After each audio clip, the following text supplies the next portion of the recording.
Je crois surtout qu'on a avancé sur ces sujets de façon très pratico-pratique, dans la mesure où on était une commune pas très importante de 8 000 habitants, avec au quotidien 5 000 scolaires. Donc l'impact des élèves sur notre collectivité était extrêmement important.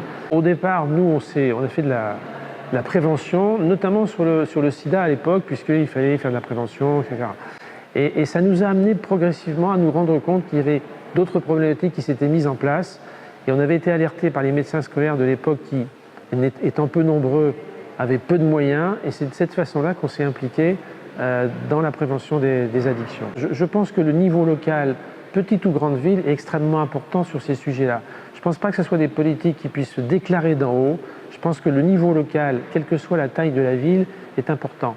L'impact au quotidien des élèves sur une ville moyenne est extrêmement important. Et notre histoire à nous, après, elle s'est construite sur ces assises-là, sur le fait qu'on faisait nous-mêmes et qu'on s'est dit à un moment ou à un autre, il faut qu'on voit les autres acteurs des territoires voisins pour essayer de mettre des outils en commun sur ces sujets-là.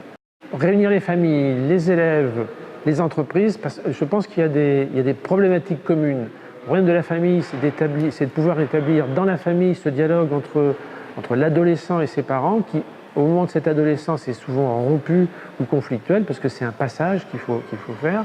Et on n'est pas non plus exempt de problématiques de ce type-là au sein de l'entreprise, puisqu'on a dernièrement, en 2016 notamment, réuni les entreprises sur ces sujets-là. On a été lanceurs d'alerte par ceux qui nous avaient interrogés, et je crois que c'est à eux aussi de reprendre le flambeau, de façon à ce qu'au sein même de l'entreprise, on puisse évoquer ces problématiques-là. Les problématiques, elles sont de deux ordres. Il y avait la problématique historique qui était de l'alcoolisation ou de l'alcool au sein de l'entreprise. Et maintenant, on est passé aussi sur d'autres drogues, qui sont les drogues dont on parle aussi pour les adolescents ou pour les adultes. C'est aussi une problématique. L'alcool, c'était interdit. Après, sur les autres drogues, c'était un petit peu plus compliqué. Donc il y avait une sensibilisation à faire auprès des entreprises qu'on a faite en 2016. Le flambeau doit être repris en 2018 puisqu'ils vont eux-mêmes s'investir sur le sujet.